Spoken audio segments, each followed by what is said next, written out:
Romain Poiseau est dans ce studio. Bonjour Romain. Bonjour. Romain, vous avez enquêté pour RMC sur ce qui se passe dans les crèches People and Baby. Et vous avez vous-même recueilli un témoignage particulièrement alarmant. En fait, Camille travaille depuis 1 an maintenant dans une crèche People and Baby en tant que puéricultrice en Seine-Maritime. Elle a souhaité s'exprimer aujourd'hui pour se décharger d'un réel poids, celui de voir presque quotidiennement des actes de malveillance sur les enfants dans sa crèche.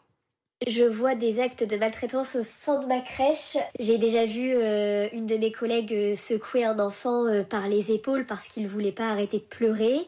J'ai déjà vu la même collègue mettre un gant plein d'eau sur le visage d'un enfant, pareil, parce qu'il ne voulait pas arrêter de pleurer. Je demande à ma collègue d'arrêter quand ça se passe et si je vois qu'elle n'est pas capable de se reprendre, je prends l'enfant avec moi et je vais m'isoler avec l'enfant pour essayer de calmer l'enfant et on ressort une fois que l'enfant est calmé. Comme ça, ma collègue peut redescendre de son côté aussi. C'est incroyable d'en arriver là. Autre chose qui s'est passé aujourd'hui d'ailleurs, ma collègue a donné de la purée bouillante à un bébé. Le bébé a hurlé de douleur et ma collègue a insisté à lui donner parce qu'elle n'avait pas le temps d'attendre que ça refroidisse, qu'il fallait passer à quelqu'un d'autre après.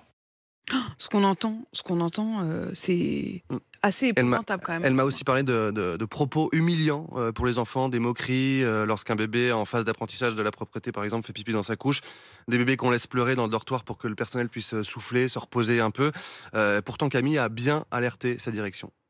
J'ai prévenu la direction à plusieurs reprises et on m'a répondu que de toute façon, les filles étaient déjà embauchées donc elles ne pouvaient plus rien faire. Ça arrive très souvent, trop souvent en tout cas chez People and Baby parce qu'en fait quand il y a des problèmes comme ça, la direction n'intervient pas. Donc forcément ça laisse la porte ouverte à tout.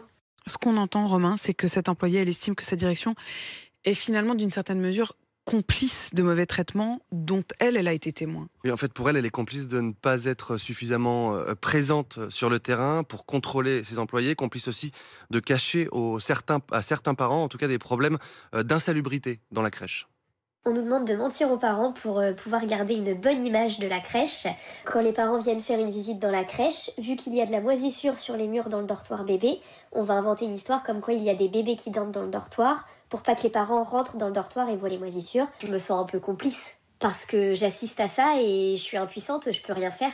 J'ai envie et j'ai besoin d'exprimer ce qui se passe et que les parents le sachent quoi. J'ai l'impression que ça me libère. Moi je suis pas comme ça et je veux pas être liée à ça. Et des témoignages comme celui-là, Romain, il y en a d'autres? Ah oui, alors on a d'anciennes directrices, des puéricultrices aux quatre coins de la France qui soulèvent toujours les mêmes problèmes. On a d'abord le manque de personnel qualifié et le recours à des intérimaires qui sont non diplômés, qui ne connaissent pas du tout la petite enfance.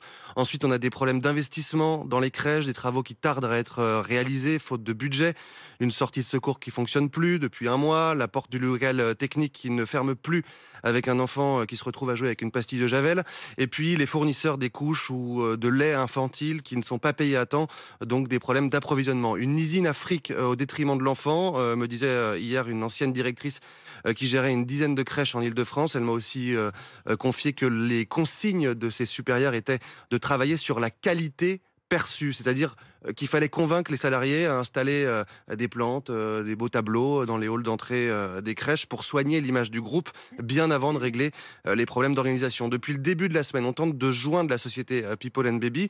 Nos appels sont restés jusqu'ici sans réponse. La seule communication de l'entreprise depuis le début de l'affaire date en fait du début de semaine, un communiqué adressé aux parents qui explique que rien ne pouvait présager d'un tel acte. People and Baby expliquait également aux parents de se méfier des témoignages qui sortaient dans la presse.